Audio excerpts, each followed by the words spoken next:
बोलिए सतगुरुदेव की साहिबन की। खोज ले, खोज शब्द की खोज कर, खोज साहिब का दर्श पाए। शब्द में लोक, शब्द में दीप है। संतों ने उस परमात्म तत्व को अलग अलग शब्दों से अलंकृत किया। कहीं सत्पुरुष कहा, पर परमात्म तत्व तो कहा। जब से आप हम सब जन्म लिए 5 तत्वों को ही देखते रहे, जल अग्नि पृथ्वी वायु आकाश, पर वो इनसे न्यारा है। आगे कह रहे हैं शब्द को हो तो शब्द है नहीं, शब्द होए माया की छाई। बड़ी विडंबना है। यही बात धर्मदास जी साहब से पूछ रहे हैं कैसा है परमात्मा। अब जो पहुंचा जानेगा भाई, कहन सुनन से न्यारा है। अवधु बेगम देश हमारा है। वेद किताब पार नहीं पावत, कहन सुनन से न्यारा है। क्या वेद किताब पार नहीं पावत? एक बड़ी साफ बात है। वेद परमात्मा के उस सत्ता का अस्तित्व निराकार तक बोल रहा है। अगर आप थोड़ा सा देखें तो कहीं कहीं परमात्मा को सर्वव्यापक भी कहा, क्योंकि उसी की सत्ता से 5 तत्व हैं, उसी की सत्ता से पूरा ब्रह्मांड है। पर वो मूल तो अलग है। शब्द कहो तो शब्द है नाई, शब्द हुआ माया के छाई। दरअसल एक संज्ञा दे दी शब्द की। मैंने परसों भी शब्द पर आपसे बातचीत की थी। शब्द है धरती, शब्द आकाश, शब्द है शब्द भया प्रकाश। सकल सृष्टि है शब्द के पाछे, नानक शब्द घटा घटा से। यहां संज्ञा दे करके पुकारने की कोशिश की है, पर साहब ने विराम लगा दिया एक बात बोल करके। जो पहुंचा जानेगा भाई, कहन सुनन से न्यारा है। अवधु बेगम देश हमारा है। वेद किताब पार नहीं पावत, वेद किताब पार नहीं पावत, कहन सुनन से न्यारा है। फिर कैसा वर्णन करें? साहब थकित हो रहे हैं। का कहूं कुछ कहा न जाए। पुरुष के रूप को कैसे वर्णन करूं? कह रहे वो उसकी उपमा नहीं है, इसलिए उसको संज्ञा अनुपम की भी दी गई है, जिसकी उपमा नहीं है, जिसकी उपमा ही नहीं है, अनुपम कहा, पर शब्द करके उनको संबोधित किया। आप देख रहे हैं एक चीज बड़ी साफ साफ, मनुष्य किस किस तरह से अपराध कर रहा है। कोई तंदूर में पका देता है इंसान की बॉडी को, कोई 35 टुकड़े कर देता। क्या आत्मा है? साफ सी बात है कि उस सत्ता को जो है प्रकट पर दिसत नहीं, सदगुरु सहन सहारा है। दूसरी विडंबना यह है, सभी शास्त्र भी कह रहे हैं आप में है। साहब ने इसका निरूपण बड़े अच्छे तरीके से किया। तेरा साईं तुझ में है, जौ पहुपन में बांस। पहुप कहते फूल को। कस्तूरी का मृगजिम फिरे सूंघता घास, कस्तूरी कुंडल फंसे, मृग खोजे बनमाए। कस्तूरी कुंडल बसे, मृग खोजे बनमाए। ऐसे घटघट साइया मूर्ख जानत ना है। वो अभिन्न है आत्मा से, है पर एक आवरण है। उस आवरण के कारण हम उसको नहीं जान पा रहे, पर वो अनाम है। यानी नाम तो संज्ञाएं हम शब्दों से दे रहे हैं। यहां शब्द कहा साहब ने, आगे फिर क्या कह रहे? शब्द कहो तो शब्द है नहीं, इसलिए आदमी सस्पेंशन में आ जाता है। शब्द होए माया के छाई। हम जो कुछ भी बोल रहे हैं, हम शब्द का भाव यूं लगाते हैं जो हम बोल रहे हैं शब्द वो है। सो तो शब्द विदेह है, कहन सुनन से न्यारा है। आखिर अव्यक्त को व्यक्त करने के लिए कुछ न कुछ तो माध्यम की जरूरत है। साहब ने बहुत कुछ कह दिया। वाणी में एक बात कह रहे हैं, 14 अरब कबीर है भाखा, 14 अरब साखी शब्द बोले। 4 माह जिम बरसे ने मेहा, एतत शब्द कथो विदेहा। 4 महीने तक जैसे बरसात की बूंदें गिरती रहे लगातार, इतने विदेह शब्द मैंने बोला। और आगे क्या बोले, ना कुछ कहा, वाह, ना कुछ कहा ना बाकी रखा। जितना बेहतरीन उस तत्व के लिए बोलना था साहब करे सब कहा, कुछ बाकी भी नहीं रखा। कहन सुनन से न्यारा है, अबधु बेगम देश हमारा है। वेद किताब पार नहीं पावत, कहन सुनन से न्यारा है। मैं एक बात अक्सर कहता हूं, जो जिसका अंश है वो उस तक पहुंचने की ताकत रखता है। इस आत्मा में परमात्मा तक जाने की पूरी ताकत है। निरंजन ने शरीर का निर्माण करके इसको धोखे में रखा। वो जानता था कि ये आत्मा अपने अंशी तक पहुंच जाएगी, इसलिए उसे हंसा तू तो अमर लोक का, बड़ा काल बस आई, 5 पसीन 25 तीन का पिंजड़ा, तामे तोहें राखा भरमाई। क्या इस शरीर की रचना है। अनचाहे सभी कर्म करने पड़ते हैं। आत्मा बस ब्रह्म से अपने को जब से शरीर मानती है तब से बंधन है। जड़ चेतन है ग्रंथ बढ़ गई, यद्यपि मिथ्या छूटत कट नहीं। देह धरे का दंड है, भुगतत है सबको, ज्ञानी भुगतत ज्ञान से और मूर्ख भुगतत रोए। इसी शरीर के कारण ही कर्म की उत्पत्ति हुई। इसकी संरचना ऐसी जटिल बनाई कि आपको भोजन जरूर करना पड़ेगा, नहीं तो शरीर नहीं। आत्मा शरीर से बेहद प्यार करती है। आत्मा प्राणों से बहुत प्यार करती है। इसलिए शरीर को जीवित रखने के लिए इंसान भागीरथी प्रयास करता है।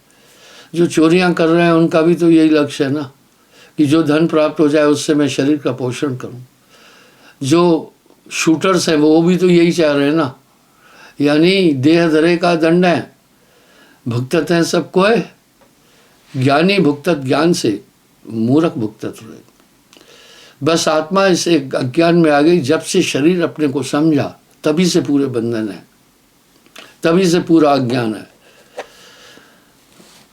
यही तो बात राम जी ने अपने गुरु वशिष्ठ जी से पूछी थी, हे गुरुदेव, आत्मा का ऐसा सौरभम है क्या कि जिसे जानने के बाद मनुष्य संसार सागर से पार हो जाता है। बोला, हे राम, आत्म तत्व को जानने के बाद देहाध्यास खत्म हो जाता है। देहाध्यास का मतलब है मैं शरीर हूं, ये माया भी शरीर है, इसमें 5 तत्व 25 प्रकृति है, इन्हीं के लिए पूरा कार्य है। इसमें कर्म ज्ञान इंद्रिया है, सभी कुछ तो अपनी ओर खींचती है। कायागढ़ जीत मोरे भाई में शब्द में साहब ने इसका पूरा निरूपण कर दिया। काम क्रोध मद लोभ सबे मिल या तन में करे ठकुराई। इसकी जो 5 तत्वों की 25 प्रकृति है बड़ी बेकार है। नींद क्यों आ रही है? ये अग्नि तत्व के कारण आ रही है। भूख, प्यास, आलस्य, निद्रा, जम्भाई, देखो बदस्तूर सब में है। ये अग्नि तत्व का कमाल है। इसलिए 5 तत्व 25 प्रकृति और मन, इसने आत्मा को घेर रखा है। इसी तरह जल तत्व सब में है। जल तत्व की 5 प्रकृति है, रक्त, पसीना, मूत्र और थूक, देखो सबके पास है। इसी से बीज बनने से सेक्स की भावना पैदा होती है। ये तो शरीर के धर्म है। देह धरे का दंड है, भुगतत है सबको, ज्ञानी भुगतत ज्ञान से और मूर्ख भुगतत रोए। इस तरह वायु तत्व सब में, सुकड़ना, पसरना, बल लगाना, सुनना और बोलना ये सब वायु तत्व है, देखो सब में है। इसी बल से फिर इंद्रियां तनती है, संभोग की इच्छा हो जाती है। इसी तरह पृथ्वी तत्व सब में है, हाड़, मांस, त्वचा, रोम, नाखून, देखो सब में है। आकाश तत्व सब में है। वायु तत्व से रूप, गंध, रस, स्पर्श आदि है। इसी स्पर्श के कारण से कोमलता का स्पर्श करते हैं। इस तरह से ये 25 प्रकृतियां बड़ी बुरी तरह से घेर रखी है। आदमी इस पर चिंतन नहीं कर रहा है। 5, 25, 3 का पिंजड़ा, 5, 25, 3 का पिंजड़ा, तामे तुहें राखा भरमाई। बस आत्मा ब्रह्मवश, शरीर का धर्म पालन कर रही है आत्मा। जपते जीव भयो संसारी, छूटे न ग्रंथ न होए सुखारी। यही निरंजन और माया ने मिलकर आत्मा को फंसा दिया। हे राम, जब अपनी आत्मा अपने स्वरूप को पा लेती है तो उसका इस संसार सागर से पार हो जाती है। ठीक वैसे ही अज्ञान बालक ब्रह्मवश अपनी परछाई को देखकर डरता है, लेकिन जब बड़ा हो जाता है उसको ये ज्ञान हो जाता है, ये तो मेरी परछाई है, उसका भ्रम खत्म हो जाता है। आत्मज्ञान के बाद शरीर का देहाध्यास खत्म हो जाता है। जैसे अज्ञान वशम रस्सी में सर्प की भाव सोचकर भयभीत हो जाते हैं, अगले पल जब हमें ये बोध हो जाता है ये तो रस्सी है, हमारी भ्रांति खत्म हो जाती है। इस तरह हे राम जब ये अपने शुद्ध स्वरूप को देख लेता है वो बड़ा इस तरह अद्भुत है। आत्मज्ञान समान कोई ज्ञान ना आना, आत्म ज्ञान सम ज्ञान न आना। आत्मा के ज्ञान से बड़ा कोई ज्ञान नहीं है, उसका पूरा भ्रम खत्म हो जाता है। अब यहाँ ये सवाल है, आपकी आत्मा कहीं बाहर नहीं गई है, आपकी आत्मा देह में है। जब भी इंसान और आत्मा चेतना है, बस सीधी सी एक बात है, आत्मा एक शुद्ध चेतना है। तभी तो ये एक विडंबना है, दुनिया की जितनी भी उपासना पद्धतियाँ हैं, जितने भी मत मतांतर हैं, जितने भी पंथ हैं, जितनी भी साधनाएं हैं, सब एक बात सर्वमत से कहते हैं, ध्यान एकाग्र। आखिर ध्यान एकाग्र करने की प्रासंगिकता क्या है? क्यों ध्यान एकाग्र करें? यहां साहब ने सटीक शब्द कह दिया, ध्यान ही वेद शास्त्र कहते हैं, ध्यान ही वेद शास्त्र कहते हैं, ध्यान ही संत बखाना। इसी ध्यान को दूसरे शब्दों में सुरती कहते हैं। साहब ने सुरत योग पर इसलिए बोला, जो कुछ है वो सुरत है। आप देखिए ना, मन बुद्धि चित्त अहंकार के निग्रह के बाद जो अभिष्ट है, हे राम वही आत्मा है। यही बात तो वासुदेव कृष्ण बोल रहे हैं। अर्जुन, आत्मा के साक्षात्कार के लिए मना निग्रह करो। निग्रह करना रोकना, निरोध करना भी रोकना है। तो यानी बाधक मन है, ये तो वासुदेव कृष्ण ने भी साफ साफ कह दिया। आपको ध्यान होगा, मैंने योगा वशिष्ठ से काफी दिन प्रवचन किया और मैं 1951 से योगा वशिष्ठ पर करीब 4 साल बोला हूँ। रामायण पर भी मैंने काफी दिन प्रवचन किया है। यदि इन शास्त्रों का भी मंथन करेंगे तो एक चुपके से संकेत मिल रहा है उस देश का, लेकिन गौण है। तभी तो गोस्वामी जी क्या कह रहे हैं, को जाने रामायण को रस,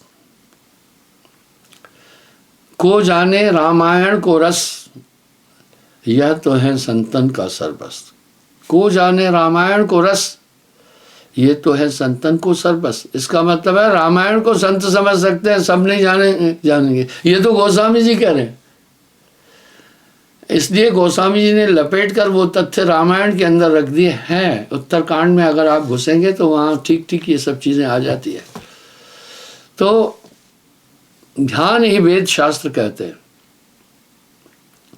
ध्यान ही संत बखाना, जो कुछ है वो सूरत है। इसलिए मना निग्रह बोल रहे हैं। अभी अक्सर मैं एक बात बोलता हूं, दिमाग की चाबी कंसंट्रेशन है,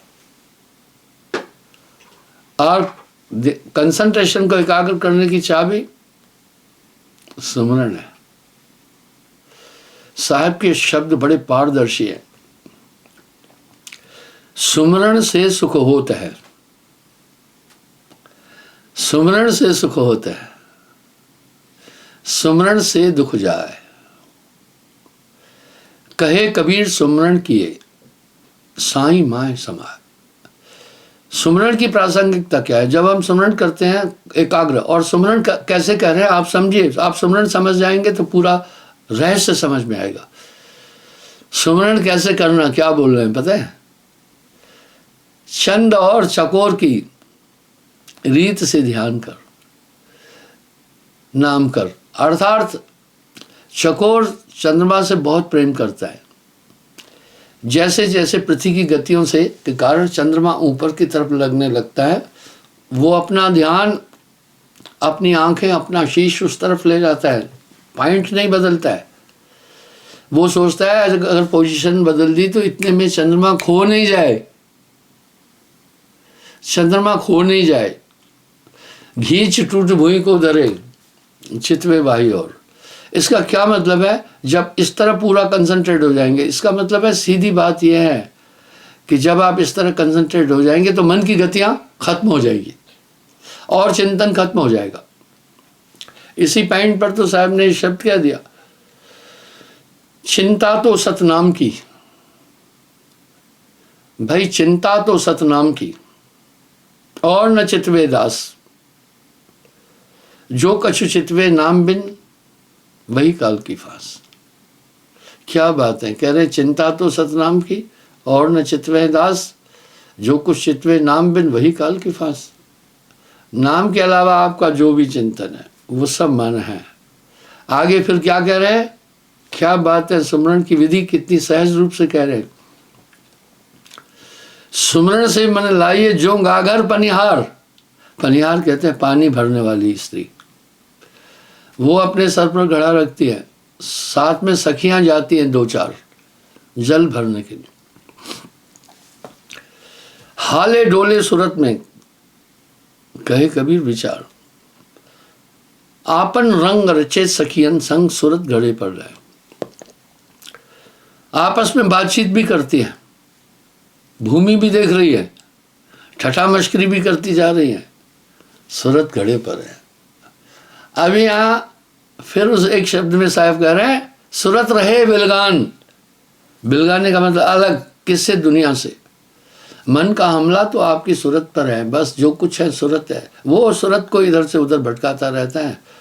जब आप इस तरह एकाग्र सुमरण करेंगे, उसके बाद पूरा मन स्वयं लॉक हो जाएगा, स्वयं लॉक हो जाएगा। कितना प्यारा शब्द है साहब का, जब तब संयम साधना। वाह, जब तब संयम साधना, सब सुमरण के मां है। जप तप संयम साधना, सब सुमरण के मां है। कबीर जाने संत जन, सुमरण समकछना। हाँ, जप तप संयम साधना सब इसके अंदर आ जाती है। वही मसला है, एक नन्हा बच्चा बालक अपनी माँ को हमेशा तंग करता था। कभी कहता था आज मैंने खीर खानी है, कभी कहता था आज आइसक्रीम खानी है, कभी कहता था आज बर्फी खानी है, कभी कहता था मक्खन खाना है, कभी कुछ। दूध से कई पदार्थ बनते हैं।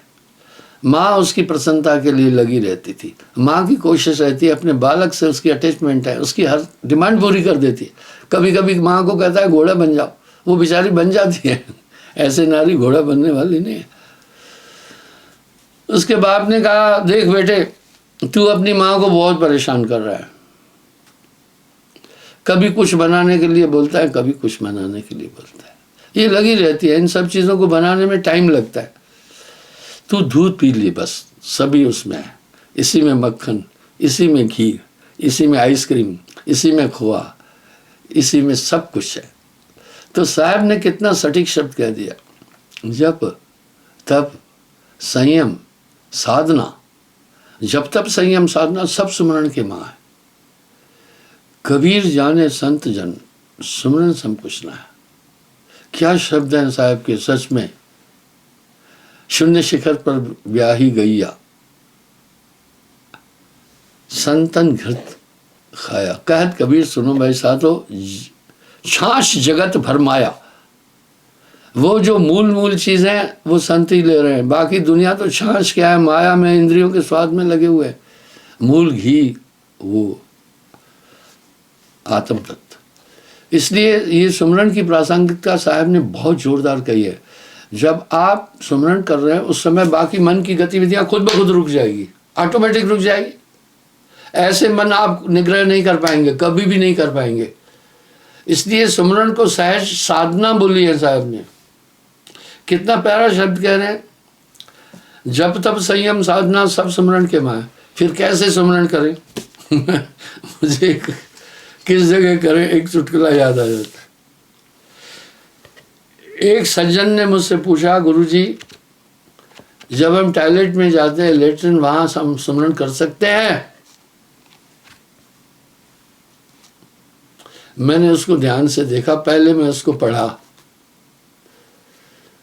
आप जानते हैं अगर इंसान की खोपड़ी मिल जाए ना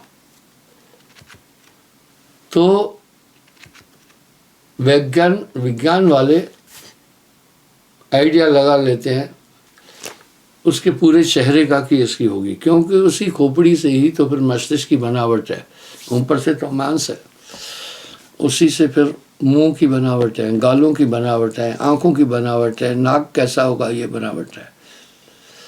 इसलिए वो खोपड़ी को देख करके, जो अस्थि की खोपड़ी है, आदमी के अस्तित्व को जान जाते हैं कि ये फलाने की है। इसी तरह साहब भी यही कह रहे हैं, भाई आप सुमरण में घुस जाओ, पूरी साहब की वृत्तियां आपके अंदर आ जाएगी, आपको साहब दिखेगा। सुमरण ही उसको देखने का दर्पण है। ऐसा ही नहीं बोल रहे हैं, जब तब संयम साधना, जब तब संयम साधना सब सुमरण के माँ है। कबीर जाने संत जन सुमरण सम कुछ ना है। तो भाइयों ये भूलना नहीं। तो वो मुझसे कहा टॉयलेट में जाकर हम सुमरण कर सकते हैं। मैं बोला, उसको मैंने पहले देखा, मुझे आदमी थोड़ा बेवकूफ टाइप लगा। मैंने कहा, भाई अगर तुम्हारी तार निर्वार से रैन दिन लागी रहे, अगर तुम 24 घंटे सुमरण कर रहे तो कोई बात नहीं है। खावता पीवता जागता सोवता, कहे कबीर सो रहे माही। और क्या क्या कह रहे हैं फिर, ठाड़े बैठे पड़े उताने, उल्टे सोए हुए हैं तब भी, कहे कबीर में उसी ठिकाने। मेरे भाई अगर तुम हर श्वास में सुमरण कर रहे हो तो कोई हर्ज नहीं है फिर। लेकिन स्पेशली तुमने सुमरण का स्थान अगर टॉयलेट चुना है, लेटरिन चुना है, पैखाना चुना है, तो तुम्हारा चुनाव गलत है। ये बेवकूफ़ी का सवाल है तुम्हारा। कोई पोजीशन नहीं बोल रहे साहब कि एक टांग पे खड़े होकर सुमरण करना, सर के बल खड़े होकर सुमरण करना। सुमरण तो कह रहे हैं किसी भी पोजीशन में करना। साफ साफ बोल रहे, ठाड़े बैठे, ठाड़े खड़े, बैठे बैठकर, पड़े उताने, पड़े लेटे, उताने उल्टे लेटे, कहे कबीर में उसी ठिकाने। खावता पीवता जागता सोवता, कहे कबीर सो रहे माई। इस तरह जो निरंतर नाम जप रहा है वो पहुंचेगा। आप सिर्फ बल्ब ऑन करते हैं, अंधेरा खुद ही मिट जाता है। उसके लिए वो कोई उपक्रम नहीं है, इसलिए सब कुछ जाहिर होता जाएगा। सुमरण ऐसी चीज है। कबीर जाने संत जन सुमरण सम का सुना है। आगे फिर और क्लियर कर रहे हैं, खावता पीवता जागता सोवता, कहे कबीर सो रहे माई। आप जब सुमरण की आदत बन जाएगी तो ठीक वैसे ही सुमरण चलता रहेगा जैसे आप श्वास ले रहे हैं श्वास खुद नहीं चल रही है, पर ऐसी रवायत बना दी आपने, श्वास ले रहे हैं और पूरे काम भी कर रहे हैं। इसी प्रकार से जब सुमरण का आपको धुन लग जाएगी, उसी में आनंद है। जो सुख पाया नाम भजन में सो नहीं ला अमीरी में, नाम भजन में सुख है। जो सुख को चाहे सदा तो शरण नाम की ले। तो भैया इसके लिए कोई स्पेशल ऐसा नहीं है कि यही करना वो करना, कुछ नहीं करना। आपको ठाड़े बैठे पड़े उताने, कहे कबीर मैं उसी ठिकाने, खावता पीवता जागता सोवता, कहे कबीर सो रहे माई। हमेशा ये सुमरण कर, नाम जप नाम जप नाम जप भाई। भजन के वास्ते संत सब कहते हैं नाम जप नाम जप नाम जप भाई। इसे मत भूलना।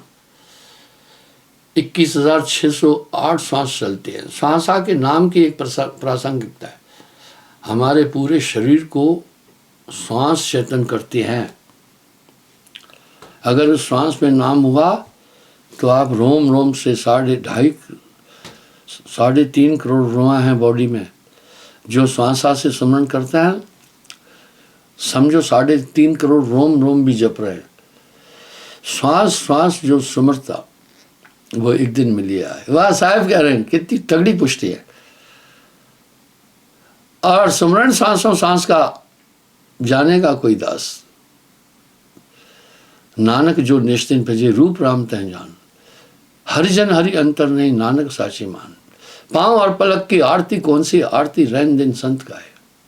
ये चलते फिरते भी स्मरण हो सकता है, कार्य करते भी स्मरण होता है। आप विचार करो ना, जब आपका मन सभी काम करते हुए भी कल्पनाएं और अपना काम कर रहा है, तो फिर आत्मा में तो बहुत ताकत है। इसलिए ये चलते फिरते भी स्मरण बहुत ज़रूरी है।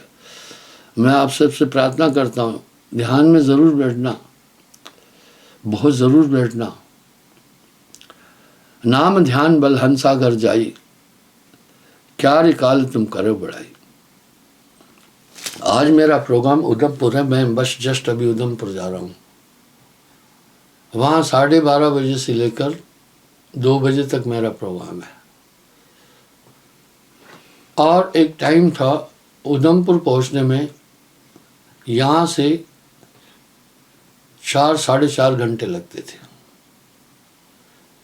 अभी हाईवे बनने के कारण से ये पूरी दूरी सिर्फ 2 घंटे में पूरी हो जाती है।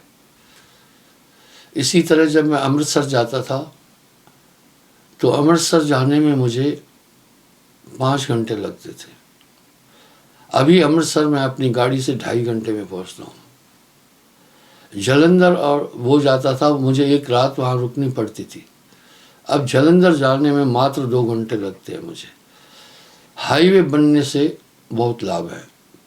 अक्सर मैं सरकार को एक विनती करता हूँ, बाकी आप जो फंड दे रहे हैं वो 80% भ्रष्टाचार में ख़त्म हो जाता है, कुछ विकास नहीं होता है।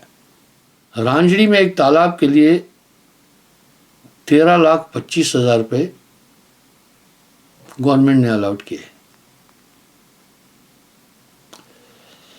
और इन तालाबों पर कई बार ये पैसे आ चुके हैं उनके विकास के लिए। आज दिन तक वो दिखाया जा रहा है लेबर लगी है, कोई लेबर नहीं लगी है, उस पर कोई लेबर नहीं लगी है। वो फंड्स निकल चुके हैं काफ़ी, कोई इंक्वायरी नहीं होने वाली है, कोई इसकी जांच नहीं हो सकती है। भ्रष्टाचार की जड़ें इतनी मजबूत हैं। तो मुझे खुशी है कि मेरी ये प्रार्थना लोगों ने सुनी। ये पैसा सिर्फ आप, ये तालाब जो आप देख रहे हैं, झूम दो, क्लोज करो। जो ये पत्थर लगे हैं ये बहुत पहले के लगे हैं। बदस्तूर आज भी यहाँ काम शुरू है, जबकि यहाँ काम पिछले 1.5 महीने से कोई नहीं हो रहा है। और लेबर चार्ज पूरी इसकी दी जा रही है, बैंकों से पैसा विड्रॉ हो रहा है। इस पर कई ऑब्जेक्शन भी किए पब्लिक ने, लेकिन कोई कार्रवाई नहीं हो पाई। यहाँ तक कि गांव के लोगों ने इसके विषय में प्रशासन को भी जागरूक किया, किसी ने इस पर गौर नहीं किया। क्योंकि जहाँ जहाँ प्रक्रिया करने के लिए कहा वो सब इन्वॉल्व हो जाते हैं। तो ये पैसा इस तरह लगाने से पब्लिक का पैसा है, काम नहीं होता है वहाँ। और ये धन लगाओ हाईवे बनाने में, इंफ्रास्ट्रक्चर में लगाओ, बाकी विकास। और शेयर है ये सबका, इसमें शेयर है। पर साच कहो तो मारन धाई, झूठ कहा नहीं जाई, संतो झूठे जगपति आई। इसमें शेयर है, कुछ नहीं हो सकता है ऐसे लोगों का। तो ये पैसा हाईवे में बनाओ, इससे देश का विकास होगा। मैं पूरा विश्व घूमता हूँ, उन विकसित देशों का महामंत्र एक ही है, वहाँ कनेक्टिविटी बहुत टॉप है। आप इससे अंदाज लगाओ, मैंने पहले भी बोला है, मैं लंदन से लिस्टर करीब 300 किलोमीटर है, 2.25 घंटे में मैं पहुंचा। मैं वहाँ 2.25 घंटे में पहुंचा, यानी एवरेज निकला मेरा 150 किलोमीटर फी आवर। जब ये कनेक्टिविटी अच्छी होगी तो विकास हो जाएगा बहुत अच्छा। इसलिए रेलवे ट्रैक्स, रेलवे लाइन और हाईवेज और बाकी सबवेज, इनकी तरफ पैसा लगाया जाए, बाकी नहीं लगाया जाएगा। वो सब व्यर्थ चला जाता है, किसी काम का नहीं होता है। क्षमा चाहता हूँ, कल पुनः मैं हाजिर हूँगा शायद।